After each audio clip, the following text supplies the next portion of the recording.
शंकरलाल बौद्ध, अलवर राजस्थान से sir. Sir मैं भी समन हूँ। मैं भी समन हूँ, आई एम समन।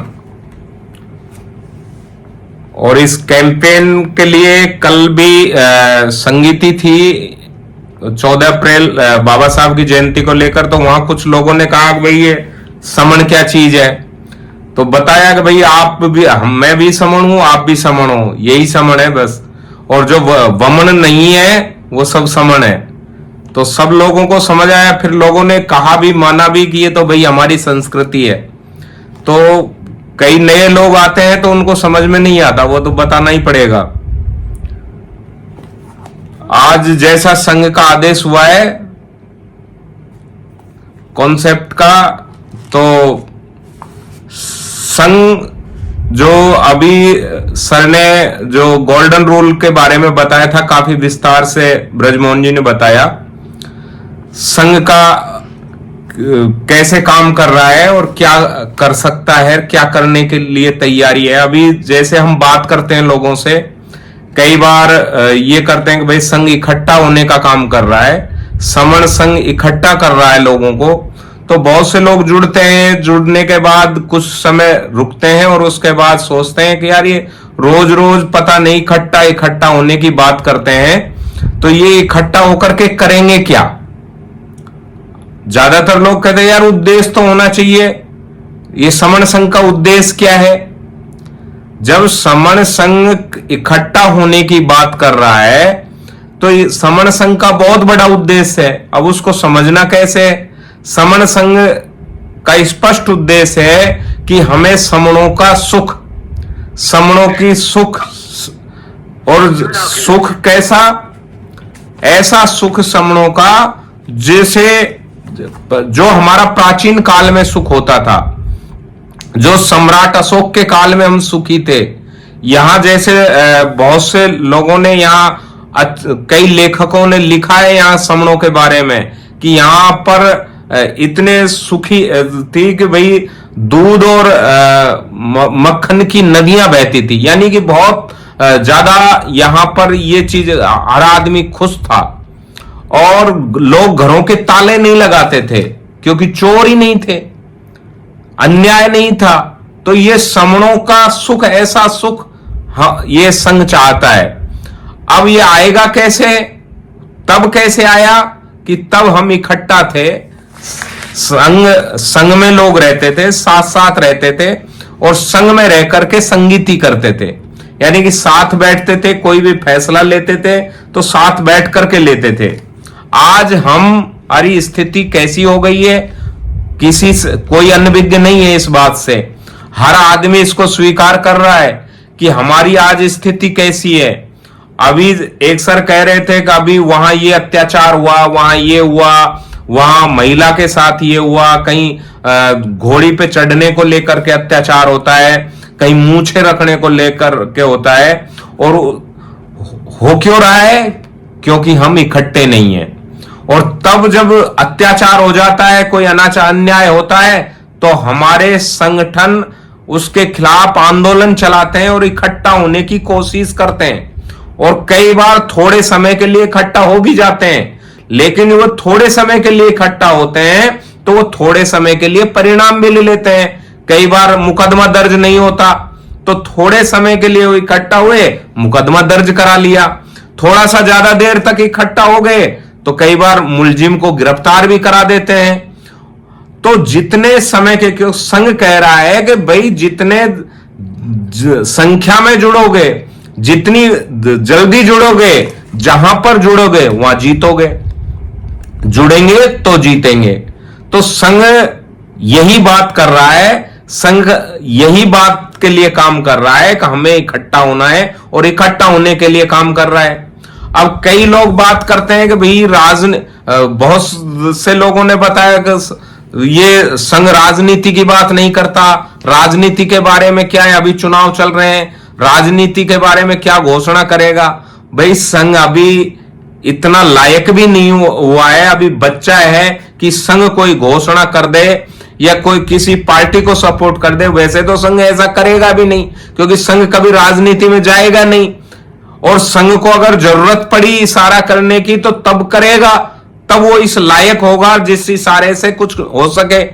लेकिन आज की स्थिति में हमारा सबसे बड़ा जो काम है वो इकट्ठा होने का है, क्योंकि जो लोग राजनीति कर रहे हैं, जो लोग धार्मिक प्रचार कर रहे हैं, जो लोग आर्थिक आंदोलन भी चला रहे हैं, बहुत से सामाजिक आंदोलन चला रहे हैं, कोई संविधान के नाम पे चला रहा है, कोई अत्याचारों के खिलाफ चला रहा है, कोई आरक्षण बचाओ के नाम पे चला रहा है। तो जितने भी ये अलग अलग आंदोलन चल रहे हैं संगठनों के, वो अपने अपने तरीके से लोगों को इकट्ठा कर रहे हैं। लेकिन उल्टा हो क्या रहा है, जितने भी ये आंदोलन चल रहे हैं, चाहे अत्याचार के खिलाफ है, चाहे आरक्षण बचाओ के नाम पे है, चाहे संविधान बचाओ के नाम पर है, ये ऐसे ही बढ़ते गए, क्योंकि एक संगठन बना, फिर उसके टुकड़े हुए, 2 हो गए, फिर 4 हो गए, 8 हो गए, 16 हो गए, 32 हो गए, और इस तरह आज 29 लाख संगठन इस देश में रजिस्टर्ड है, जैसा कि बामसेप के लोग बताते हैं। 29 लाख संगठन होने के बाद भी और खूब काम कर रहे हैं। कोई राष्ट्रीय अध्यक्ष बना हुआ है, कोई अंतरराष्ट्रीय अध्यक्ष बना हुआ है, खूब चंदा भी इकट्ठा करते हैं। अभी बाबा साहब की जयंती है 14 अप्रैल। 14 अप्रैल को बहुत सारे संगठन स्पेशल 14 अप्रैल के लिए काम करते हैं, और वो चंदा भी इकट्ठा करते हैं, भंडारा भी लगाते हैं और भोजन भी खिलाते हैं। लेकिन लोगों से पैसा इकट्ठा करते हैं और लोगों को ही लाइन में लगा करके खाना खिलाते हैं कि आ जाओ भैया। तो ये अपना अपना तरीके से काम है, लेकिन उनसे फिर भी हमारा भला नहीं हुआ। क्यों नहीं हुआ, कैसे नहीं हुआ? क्योंकि आज की जो स्थिति में हम परिप्रेक्ष्य में देख रहे हैं, भारत देश के अंदर, हमारे देश में जो हमारे समणों की स्थिति है वह इस तरह की हो गई है कि जो लोग अब कुछ कामयाब होने लगे थे, जब शासन प्रशासन में पहुंचे थे, कुछ ऐसे पदों पर पहुंचे थे, तो कई लोगों को पेट में दर्द होना शुरू हुआ, और कई लोगों ने तो खुलेआम में, कल भी एक वीडियो देख रहा था जिसमें एक महिला कह रही थी कि जो लोग कभी तुम्हारे पैरों के जूते साफ करते थे, वो लोग आज तुम्हारे ऊपर बैठे हुक्मरान बने हुए हैं संविधान की बदौलत। तो ऐसे ऐसे लोगों के दर्द हुआ और उन्होंने संविधान को ही खत्म करना शुरू कर दिया। आज संविधान के खिलाफ खुलेआम बोलने लगे, संसद के सामने संविधान की प्रतियां जलाई गई, लेटरल एंट्री से बिना आईएएस के एग्जाम दिए आईएएस बनने लगे, और उसमें स्पष्ट लिखा कि समण नहीं होगा, केवल वमनों के लिए उसमें एंट्री रही।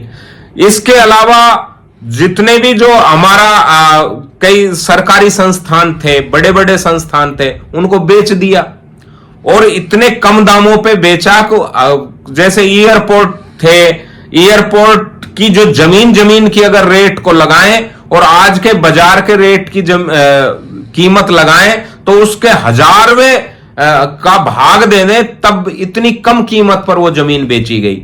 और उसमें जो बिल्डिंगें बनी हुई हैं, मशीनें लगी हुई हैं, उनकी तो बात ही अलग है। तो इस तरह देश को इस तरह बेचा जा रहा है, इस तरह समणों की स्थिति खराब की जा रही है, क्योंकि आरक्षण जो हमें दिया गया था बराबर में लाने के लिए, उस आरक्षण का केवल नाम रह गया है, क्योंकि सरकारी संस्थान बिक गए और नौकरियों में हमारे लिए प्रवेश एक तरह से बंद किए जा रहे हैं, लगभग कर दिए हैं। 80% अधिकार जो हमें संविधान में दिए गए थे वो खत्म हो गए। तो जब इतने 29 लाख संगठन काम कर रहे हैं, रात दिन आंदोलन चला रहे हैं संविधान को बचाने के नाम पर, आरक्षण को बचाने के नाम, तो फिर भाई ये हक अधिकार तो बचे रहने चाहिए थे। अरे बढ़ते नहीं तो कम से कम उतने तो रहते जितने बाबा साहब ने दिलाए थे, ये खत्म क्यों हो गए? जब इतने, और संगठन कहते हैं भैया हमारा संगठन इतना बड़ा काम कर रहा है, हम इतना बड़े आंदोलन चला रहे हैं, तो भाई तुम चला रहे हो तो उससे हक अधिकार घट क्यों रहे हैं? भाई ये घटे क्यों? बढ़ने चाहिए, बढ़ते नहीं तो कम से कम उतने तो रुके रहते, वहां पर तो स्टेबल होते, लेकिन ये आगे रात दिन इस तरह घटते क्यों जा रहे हैं? तो उनका जवाब होता है अभी हम काम कर रहे हैं, लोगों को इकट्ठा कर रहे हैं। इसी तरह जो धार्मिक लोग काम कर रहे हैं वो कहें हम बुद्धमय भारत बनाएंगे, प्रबुद्ध भारत का निर्माण की बात करते हैं। वो भी कहते हैं कि अभी हम लोगों को जोड़ रहे हैं, इकट्ठा कर रहे हैं। राजनीति वाले लोग भी यही कह रहे हैं कि हम लोगों को इकट्ठा कर रहे हैं। तो फिर सबसे बड़ा काम जो इकट्ठा करने का है वो वही कर लो भाई पहले, फिर तुम करते रहना और काम। लेकिन पहले एक जगह इकट्ठा होकर के बैठ तो जाओ। एक जगह बैठकर, चाहे तुम्हारे कितने ही संगठन हैं, अपने अपने संगठन में रहो, लेकिन जब जरूरत कम से कम महीने में एक दिन तो ऐसा निश्चित करो कि सारे संगठन अपना पद प्रतिष्ठा मंचमाला छोड़ करके समाज के नाम पर एक जगह इकट्ठा तो हो जाओ, एक जगह बैठना तो शुरू कर दो। लेकिन पता नहीं क्यों नहीं कर रहे। कहते समय जब भी कहीं आओ, जब भी किसी संगठन के नेता को बुलाओ, संगठन के पदाधिकारी को बुलाओ, वो एक बात जरूर कहता है, भाई आज जरूरत है, इकट्ठा होने की जरूरत है। और ये आपातकाल चल रहा है। हर संगठन का पदाधिकारी ये बात स्वीकार कर रहा है कि भाई ये आपातकाल चल रहा है और अब इकट्ठा होना आवश्यक है, लेकिन होते नहीं है। अब ये समण संघ जब से अपना काम शुरू किया और लोगों को इकट्ठा करना शुरू किया, तो बहुत सारे संगठनों ने तो बहुत तेजी से काम शुरू कर दिया और बहुत से संगठन ये इस काम को भी कहने लगे कि भैया इकट्ठा होना चाहिए। और कुछ संगठन इकट्ठा हो भी रहे हैं, वो एक जगह बैठते हैं, इस तरह का मीटिंगें करते हैं कि सभी संगठन के लोगों का आह्वान करते हैं कि आओ बैठो बात करें। लेकिन फिर भी उनमें पद प्रतिष्ठा का ईगो इतना बड़ा होता है, कोई वो अपने बैनर को नहीं छोड़ना चाहता, कोई ये कहता है कि इसकी अध्यक्षता कौन करेगा। तो इस तरह का जो मनमुटाव है, जो अंदर महत्वाकांक्षा है, ये महत्वाकांक्षा आड़े आती है और इकट्ठा नहीं होने देती। लेकिन यदि अब हम लोग जो इकट्ठा हो रहे हैं और संघ के रूप में हो रहे हैं, अब संघ के रूप में क्यों हो रहे हैं? क्योंकि हम प्राचीन काल में भी संघ में ही रहते थे। क्योंकि आज भी जो बौद्धिस्ट लोग हैं वो बुद्धंग नमामि, धम्मंग नमामि, संघंग नमामि करते हैं। जब हम उनसे बात करते हैं कि भैया आप संघंग नमामि कर रहे हैं तो तुम्हारा संघ कहां है, फिर वो बात करेंगे ये भिक्षु संघ है, पहले उपासक संघ था, उपासिका संघ था, अच्छे लोगों का संघ, जो पंचशील का पालन करते हैं उनका संघ। अरे तो भाई है कहां वो, धरातल पर कहां है? आपको दिखाई दे रहे हैं कि एक जगह बैठे हुए कितने लोग हैं जो संघ में रहते हैं और इस तरह अपना पद प्रतिष्ठा छोड़ करके। क्योंकि अब वहां केवल प्रतीकात्मक रूप से जब भी कोई कार्यक्रम होता है बुद्धिस्टों का, तो वो भी केवल सर के ताज वगैरह नीचे रखते हैं और बराबर में बैठते हैं, क्योंकि संघ की परंपरा है।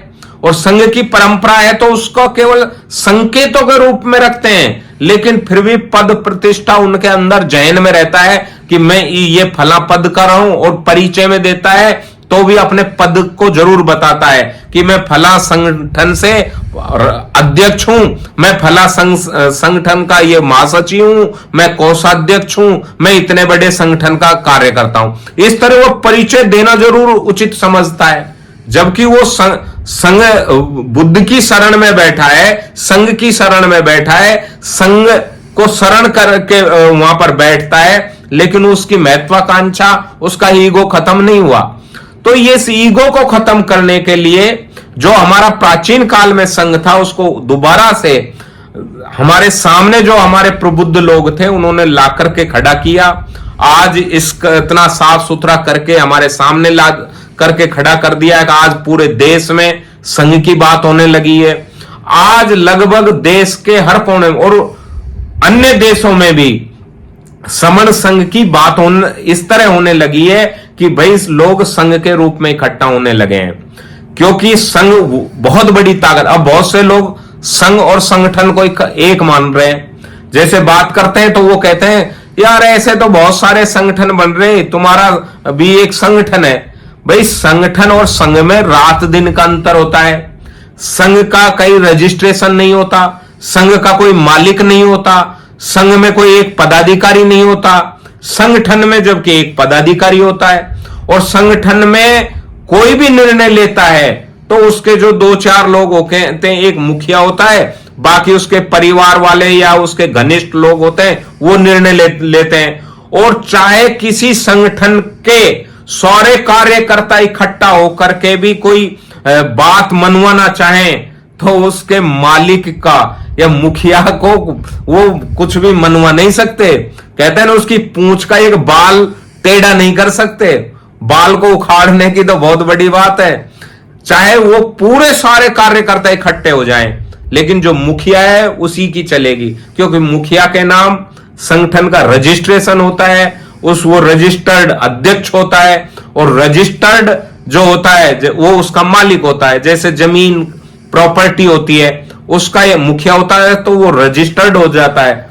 तो इसी तरह संगठन जो रजिस्टर्ड है उनका एक मुखिया है। अभी बहुत सारे लोग काम कर रहे हैं, चंदा एक भी कटा, यहां पर नाम लेना उचित नहीं है, बहुत बड़े बड़े मठ बना लिए उन्होंने, और मठ बना करके भारत को बहुत से बौद्धमय बना रहे हैं, और वो पूरे देश से चंदा भी इकट्ठा कर रहे हैं।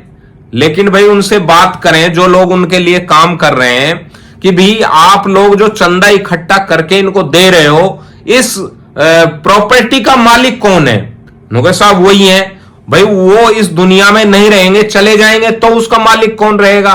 या तो वो जवाब नहीं देते, या फिर वो स्वीकार करते हैं कि उनका ही जो उत्तराधिकारी है, यानी कि उनका जो बेटा है, पोता है, पत्नी है, वही उसका मालिक होगा। तो भाई वो संघ की प्रॉपर्टी नहीं है, काम संघ का कर रहे हो, लेकिन आपका जो संघ है वो संघ नहीं है, वो एक संगठन है। तो ये संगठन और संघ में बहुत बड़ा अंतर है।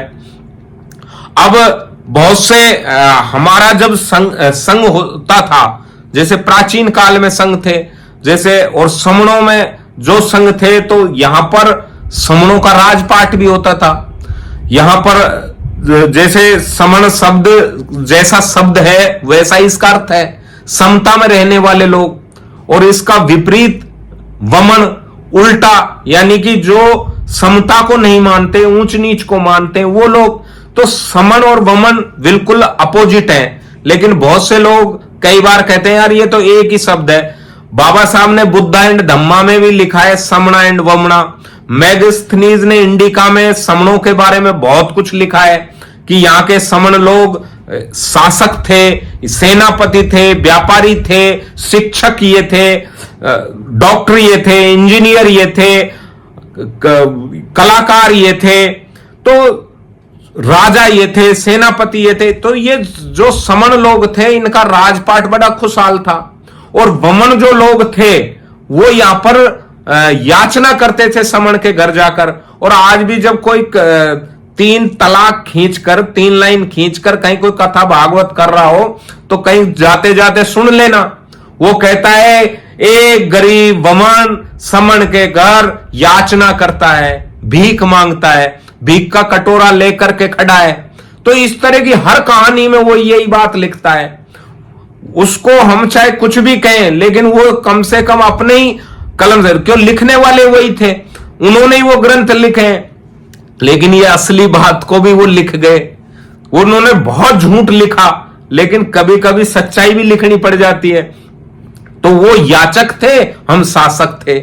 आज स्थिति ये हो गई कि हम याचक हो गए, वो लोग शासक हैं। याचक कैसे हैं? संगठन बनाकर जब भी कोई अत्याचार अनाचार होता है, कोई घटना घटती है, तो हम भीख का कटोरा, लेटर पैड लेकर के जाते हैं सरकार के पास और कहते हैं साहब हमें न्याय दो, हमारा मुकदमा दर्ज नहीं हो रहा, हमारी बारात को दूल्हे को घोड़ी पे नहीं चढ़ने दे रहे, उसको गिरफ्तार किया जाए। इस तरह की याचना मांगते हैं। हम कभी शासक होते थे, आज याचना करते हैं। एक कोई अंबेडकर भवन के नाम पर किसी नेता की चमचागिरी करने चले जाते हैं, कहीं कोई फंड लेने के लिए, रोड बनवाने के लिए भी हम याचना करते फिरते हैं। तो ये दुर्दशा हमारी क्यों हुई? क्योंकि हमने संघ को छोड़ दिया और हमने संगठन बना लिए। और संगठन भी कोई थोड़े बहुत नहीं बनाए, 29 लाख बनाए, जो कि अब अगर टोटल भाग दिया जाए तो हमारे जो दुश्मनों ने तो हमें 6743 जातियों में बांटा, लेकिन हमने जो बाबा साहब के बुद्ध के अनुयायी थे उन्होंने 29 लाख में बांट दिया, यानी कि उससे भी कई कदम आगे बढ़ गए। तो भैया जुड़ने का, जबकि हमारे महापुरुषों ने तो सूचियां बनाई। बाबा तथागत बुद्ध ने चलत भिक्षुए चारी कम बहुजन हिताय बहुजन सुखाय का नारा दिया कि हमें बहुजनों का हित करना है और बहुजनों को इकट्ठा करके ऐसे वॉलिंटियर बनाए जिनकी कोई महत्वाकांक्षा ही नहीं थी। जो भिक्षु थे, भिक्षु एक चीवर के अलावा रखेगा ही नहीं, जैसा मिल जाएगा वैसे खा लेगा, कोई ईगो ही नहीं, कोई महत्वाकांक्षा ही नहीं। तो क्रांति हो गई देश में और समणों का राजपाट दोबारा से कायम हो गया। और इसके अलावा जो आगे चल करके बाबा साहब हुए, तो बाबा साहब ने भी समणों को इकट्ठा करने के लिए सूचियां बनाई, शेड्यूल कास्ट बनाई, शेड्यूल ट्राइब बनाई और पिछड़ा वर्ग बनाया। तो इस तरह उन लगभग 6743 जातियों की एक सूची बनाई। अब भाई ये जातियां इकट्ठी हो जाओ भाई, जो हमको, लेकिन हमारे जो अनुयायी थे बाबा साहब का झंडा डंडा लेकर के जो चले, उन्होंने महासभाएं बनाई। कोई जाति के नाम पर महासभाएं, कोई पंथ के नाम से महासभाएं, कोई उपसमूह के नाम से महासभाएं, और इस तरह की महासभाएं बनाकर जातिगत दीवारों को इतना मजबूत कर दिया। और दुश्मन तो चाहता ही ये था, क्योंकि जब भी कोई जातिगत संगठन खड़ा होता है या कोई काम करता है, अखबारों में छोटा सा काम करेगा लेकिन बहुत बड़ी खबर आती है, और जो उसको करने वाला आयोजक है ना, वो फूल के कुप्पा हो जाता है कि मेरी तो खबर इतनी बड़ी आई है, मैं तो बहुत बड़ा नेता हूं। और उस पे जो चालाक लोग हैं, जो वमन लोग पीछे से हाथ रख देते, यार तेरा संगठन बहुत मजबूत है, तुम काम करो, और तुम इनके साथ काम मत करो, तुम अकेले काम करो, और वो अकेला चलने लग जाता है। इस तरह दूसरा तोड़ा जाता है, तीसरा तोड़ा जाता है। तो अलग अलग संगठन बनवाए जाते हैं, उनमें महत्वाकांक्षा पैदा की जाती है कि भाई तू बड़ा नेता है, तू इनके, अगर कोई साथ में दो आदमी भी काम कर रहे हैं, जैसे कुछ दिन तक एक अध्यक्ष और महासचिव काम करते हैं, कुछ दिनों बाद आपको देखेंगे वो उसका राष्ट्र अध्यक्ष है, महासचिव किसी और संगठन का अध्यक्ष हो गया, क्योंकि उनके अंदर महत्वाकांक्षा, ईगो पैदा किया जाए। तू काम करता है, नाम इसका होता है, तू अलग संगठन बना तेरा, और वो अलग बना लेता है। और अखबार वाले भी उसको बहुत बड़ा छापते हैं, उसके कार्यक्रमों को। लेकिन जो लोग इकट्ठा करने का काम कर रहे हैं, बहुजनों को, या मूल निवासी के नाम से भी चला, बहुजन के नाम से भी चला, आज जिनको हम समण कह रहे हैं, इन समणों को जो इकट्ठा करने का काम करते हैं, उनको बहुत हाशिए पर दिखाया जाता है और कोई भी उनको सपोर्ट नहीं करता। लेकिन हम लोग जो आपस में इस बात को समझते हैं, उनको अब बहुत ताकत के साथ लगना होगा, बहुत ईमानदारी के साथ लगना होगा, और बहुत जल्दी, क्योंकि देर, अब टाइम नहीं है हमारे पास में, एक तरह से आपातकाल है, इतनी समस्याएं पैदा हो रही हैं, जो गैर संवैधानिक फैसले आ रहे हैं, संविधान की धज्जियां उड़ाई जा रही हैं। और यदि हम समय रहते इकट्ठा नहीं हुए तो बहुत बुरी हालत होने वाली है। हमारी पीढ़ियां हमको नालायक कहेंगी और कहेंगी कि हमारा बाबा तो बहुत समझदार था, बहुत काम किया, लेकिन जो हमारे बाप था ना, बहुत नालायक था। बाबा तो लायक था, जिसने कुछ हक अधिकार दिलाए, लेकिन ये बाप जो हुआ, ये निठल्ला था, बेईमान था और निकम्मा था, जिसने सब जो बाबा ने जो कमाई करके दी उसको खत्म कर दिया, उसको भी छोड़ दिया। तो आज हमको इस संघ की जानकारी लेकर के, संघ को समझ करके, संघ के अंदर जाकर के गहराई तक उसको समझने के बाद में फिर हमें प्रचार करना है। क्योंकि जब तक हमें जानकारी नहीं मिलेगी, और हम उस बिना कम जानकारी के अभाव में यदि हम संघ का प्रचार भी करने लग जाएं, तो भी हम सही तरीके से काम नहीं कर पाएंगे, क्योंकि अधूरी जानकारी कई बार खतरनाक हो जाती है। तो सही जानकारी का सही उपयोग, इस जानकारी लें, जानकारी का उपयोग इस तरह करें कि जो कारण है को, जो हमारे टुकड़े हुए हैं, ये टुकड़े खत्म हो जाएं, और परिणाम हमारे पक्ष में आए। परिणाम कैसे? कि हम इकट्ठे हो जाएं।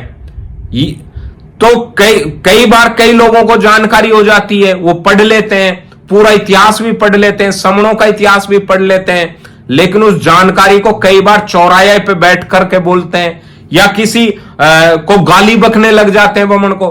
तो इससे जैसे कि हम उदाहरण देते हैं कि जहां पर इस तरह के लोग ज्यादा समझदार हुए, और यहां पर कहना चाहूंगा कि महाराष्ट्र का हर बंदा इतना जानकार है, इतनी नॉलेज रखता है, लेकिन उन्होंने क्या है, खुलेआम उसको झंडा और डंडा लेकर के प्रचार किया, तो वहां के वमन इकट्ठा हो गए। मतलब समणों ने संघर्ष किया और वमन इकट्ठा हो गए, और वमनों ने पूरी राजनीतिक ताकत अपने हाथ में ले ली और समणों को वहीं का वहीं रोके रखा। तो हमें जानकारी लेनी है और जानकारी का उपयोग इस तरह करना है कि परिणाम हमारे पक्ष में आए, कारण खत्म हो जाए, परिणाम हमारे पक्ष में आए, तभी हम कामयाब हो सकते हैं। और इसके लिए हमको हम प्रशिक्षण लेना है, ट्रेनिंगें लेनी है और फिर ट्रेनिंगें देनी है, क्योंकि प्रशिक्षण लेकर के इस असाधारण बीमारी का इलाज करना है। साधारण बीमारी नहीं है देश के अंदर, असाधारण बीमारी है, और असाधारण बीमारी का इलाज असाधारण लोग ही करेंगे, क्योंकि लोग साधारण हैं। और वो असाधारण कैसे बनेंगे? ट्रेनिंग लेकर। ट्रेनिंग लेंगे, असाधारण लोग तैयार होंगे और इस असाधारण बीमारी का इलाज करेंगे, और हम इकट्ठा होंगे। और जब इकट्ठा हो जाएंगे तो हमारी कोई समस्या ही नहीं रहेगी। जो हमारा आज जो जितनी भी समस्याएं दिखाई दे रही हैं, ये सारी खत्म हो जाएंगी अगर हम इकट्ठा हो गए तो। इसलिए हमें जल्दी से जल्दी इकट्ठा होना है और बिना देर किए अपना पद प्रतिष्ठा, मंचमाला, ईगो, अहंकार, ये सब छोड़ करके पूरा त्याग करना है, और अपने लिए अपेक्षा नहीं रखनी है कि मुझे कुछ मिलेगा। हमें कुछ नहीं मिलेगा। हम केवल अपनी पीढ़ी के लिए, इस समाज के लिए ये काम कर रहे हैं। मेरे वक्तव्य में यदि कोई गलती हुई हो तो संघ मुझे माफ करे, संघ मुझे माफ करे, संघ मुझे माफ करे। संघं नमामि, संघं नमामि, संघं नमामि।